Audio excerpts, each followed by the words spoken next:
seorang yang hendak menunaikan ibadah puasa, maka Allah Subhanahu wa taala memberikan pesan kepadanya, juga kepada setiap muslim beriman yang hendak berpuasa, agar tidak main-main dan menganggap ringan kesempatan Ramadan yang Allah berikan pada hidupnya, karena belum tentu nikmat itu akan diterima oleh setiap hamba, atau mungkin bisa berulang di kesempatan yang berikutnya.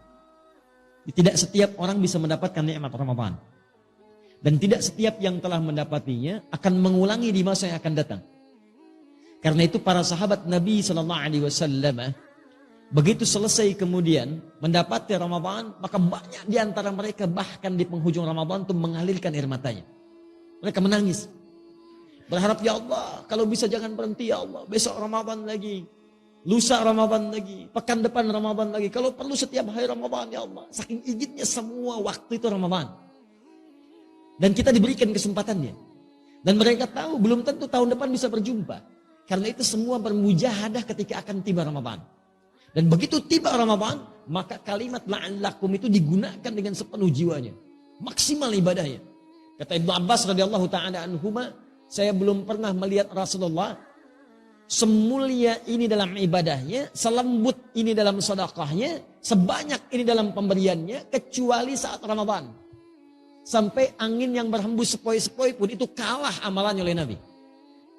Nah itu lembutnya angin itu kalah oleh lembutnya Nabi saat beraktivitas di bulan Ramadan. Lembut menghadapi orang-orang, sedekahnya bertambah, ibadahnya bertambah, interaksi dengan Qur'annya dan sebagainya. Dan orang-orang yang bukan Nabi karena melihat Nabinya serius, mereka lebih serius lagi.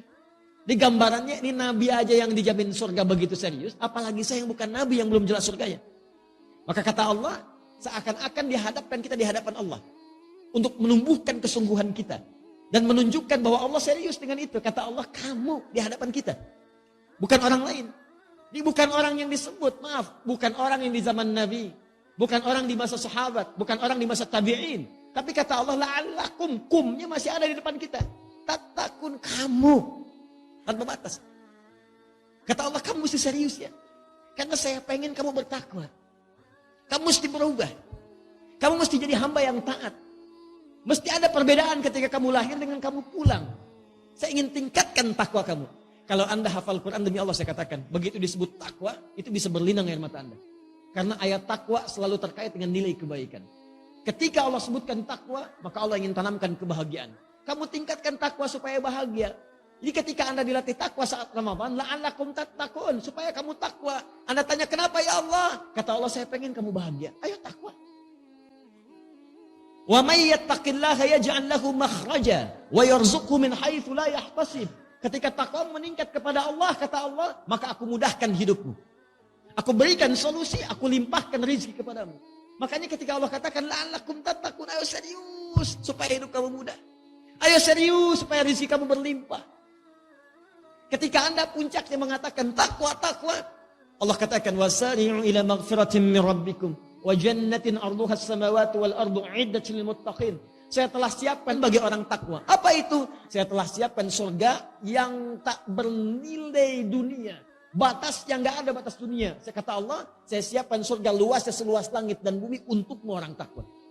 Jadi orang takwa itu, kata Allah, yang berhasil menunaikan ibadah puasanya, bukan sekedar meningkat takwanya, sholatnya, infaknya, Al-Qurannya, bukan sekedar di Ramadan. Bukan cuma di awal Ramadan. Sejak puasa itu dimulai, awal pertama Ramadan. Begitu satu Ramadan muncul, tunaikan tarawihnya, maka dia sudah siap dengan kurikulumnya. Malam ini saya akan tarawih di tempat A. Siapkan, bahkan 30 hari sudah dia siap tuh, kalau sampai ke 30 hari. Malam ini di masjid A, malam ini masjid B. Sunnahnya baca Quran nanti saya akan capai sehari misalnya 10 juz. Bagi oleh dia, subuh baca sekian, zuhur baca sekian, asar baca sekian. Begitu tiba malamnya, maka dimulailah present ibadahnya. Orang takwa sudah siap. Dan yang paling menarik bukan cuma present, continuous. Hari pertama, saf pertama. Hari kedua, saf pertama juga. Jadi meningkat terus, konsisten di situ.